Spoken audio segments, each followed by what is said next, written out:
This has to do with a tale of two halves and coaching. So I'm going to bunch those into one section here. First half, right? Everyone knows what happened. The Bills get outscored 24-3, if I'm not mistaken. And it was, 24-3, and it was quite literally one of the worst performances I have seen in Bills' recent memory outside of that Colts game. And I was at that Colts game. That was rough. It seemed like during halftime, it was like, oh, great. It's going to be one of those games again where the Bills just can't put anything together. The defense just looks like nothing at this moment. They just can't stop the run. They know it's coming. Brady's being Brady. And then you see in the second half, things start clicking. I am always a half glass full kind of person. And I mentioned way earlier in the season, like, hey, I still think this team has yet to reach their potential. What you saw in the second half, that crazy comeback where we tied it up at the end, was my definition of this team hitting on all cylinders. What they could be. But what they have shown us thus far is that they're inconsistent. And I think this game is a microcosm of that point exactly, right? They showed in the first half that they can't, that sometimes it just doesn't work. And then the second half, when they put it together, there's no stopping them. Defensively, they held the Bucs to 3 points in quarter 3 and 4. The defending Super Bowl champs, they held them to 3 points in the second half. The Bills came out and scored 24 points.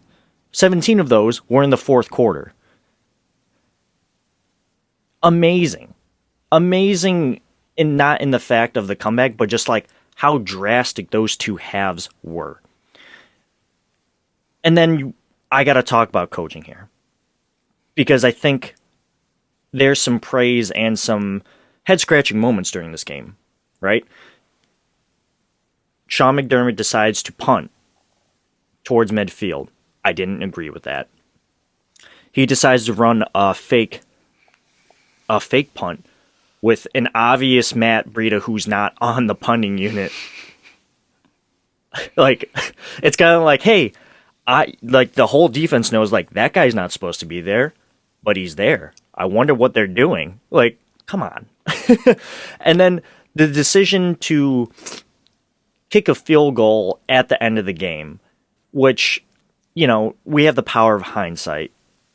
So, it doesn't look like a great decision now, but, let's say that we win that game. Then it looks like a great decision. Or if we went for it and we don't get it, then it looks like a terrible decision. So it's hard for me to point the finger at that.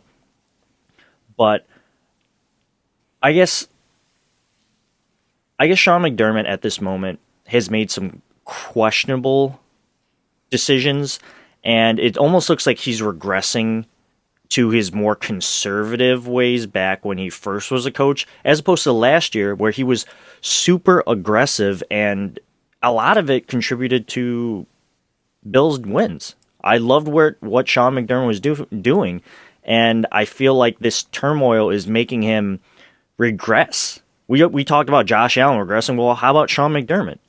That's fair. And again, I'm so sorry I'm hogging the mic here, but these were thoughts that were running through my head. And I said that there was praise to be made on this coaching staff, because there should be, right? First half doesn't do anything in general. Offense, defense, special teams.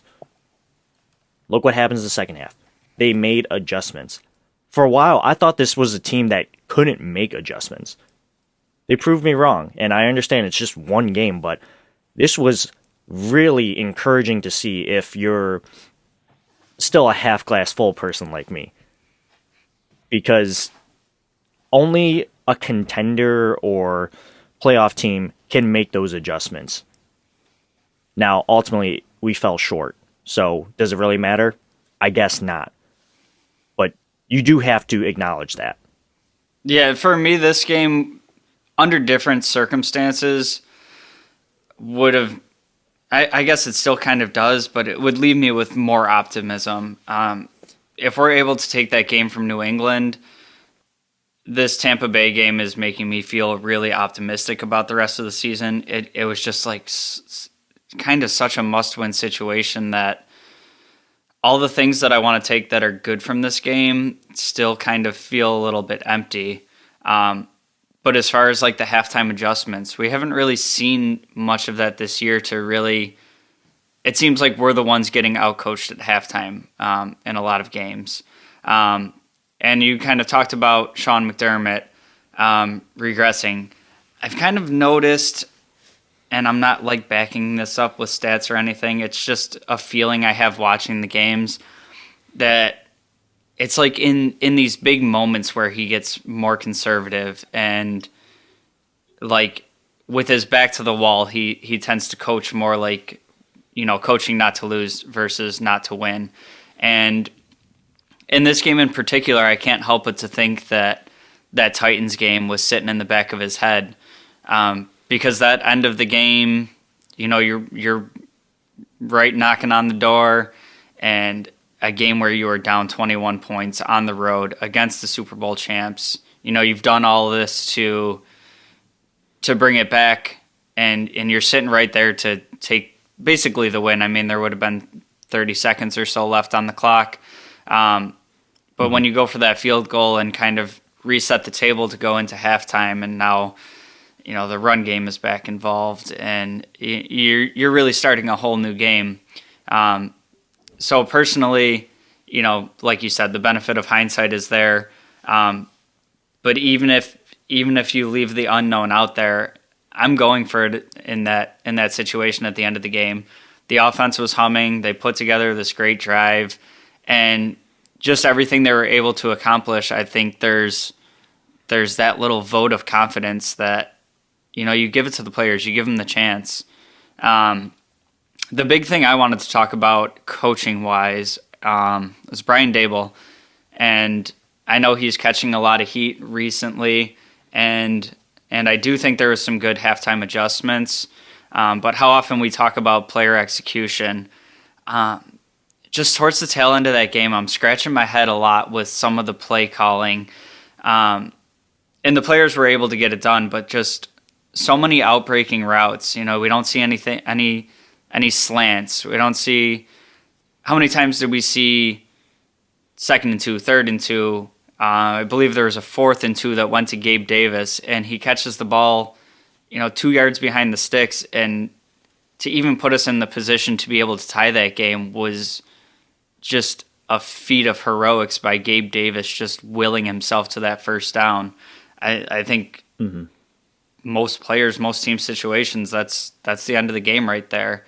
So I'm just kind of, a little confused with the play calling. I understand, sometimes you got to get the ball to a player in space and let him make a move, but these are tight 1-2 yard routes where you're getting the ball out and then they have to go make the play. I mean, extend the route 1-2 yards further and know that you're getting the first down. It was just, when I look back at it, like, yeah, the results were there. We were able to execute and get the results, but I don't think that really excuses the play calling to me altogether.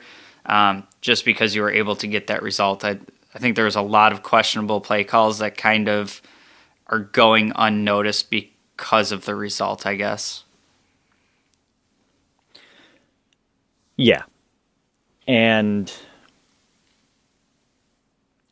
I got to go back and watch the game again to really see what the play, how each play was called, because again, it was a tale of two halves. The first half, I'm just like, man, and some people were like, man, the Bills suck on social media, and then it was kind of hard to argue with them at that moment. Like, I know the Bills are better than this, but they're really just laying an egg right now. But in the second half, you saw them come alive, and I can't really speak to some of the play calling because it looked like, at least on paper, because I'm looking at the box score right now, 7 in the third, 17 in the fourth.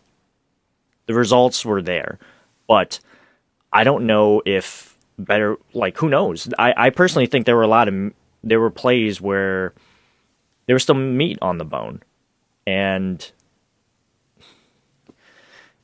it's just, For me personally, I think the Bills did a good job executing. If there's definitely meat on the bone in the first half, and because it could be because of play calling, I just don't know. So I can't really speak to that. Yeah, and one more thing I just wanted to say, you touched on the fake punt.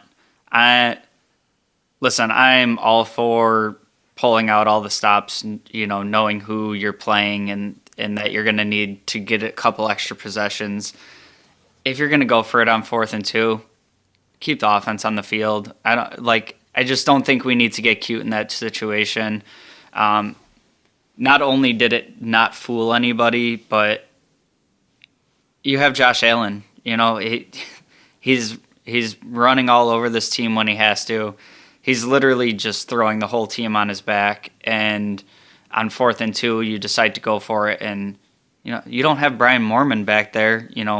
College sprinter Brian Moorman that can pull something off. If you're going to go for it, you have one of the better offenses in the league. You have a dynamic quarterback that can. It's not just like quarterback sweeps. He can run between the tackles. He can get 2 yards on a QB sneak if you want to do that route. But keep it in Josh's hands and let him go make a play versus trying to do a cute fake punt. That's just my opinion. Yeah, very questionable coaching decisions, and we'll talk about this briefly before we go into the break. Josh was the best player on that field, easily, regardless of team. He was really, and we'll get to Josh later because, well, he was one of the areas that we're going to get to. But I agree with you. They should have just, if you're going to go for it, put the ball in your playmaker's hands. Don't put it in the inconsistent Matt Breida's hand. The man had trouble securing a handoff on Monday Night Football, and then you're going to give him the opportunity to run outside on a 4th, trick play, when it was super obvious because he doesn't fill in that spot normally. I don't know. Maybe he does, but to me, I noticed him on the field. I was like, the Bills are going to do something because I literally don't see this man fill in for that spot. And I'm pretty sure the defense knew it because they were playing safe. So it didn't work. And it was very questionable, much like other questionable decisions here by Sean McDermott. That punt in the 4th, I believe it was, that was cowardly. I did not like it. And, I mean, what happened? Yeah, his defense stopped him, but it ran 6 minutes off the clock. So, whatever.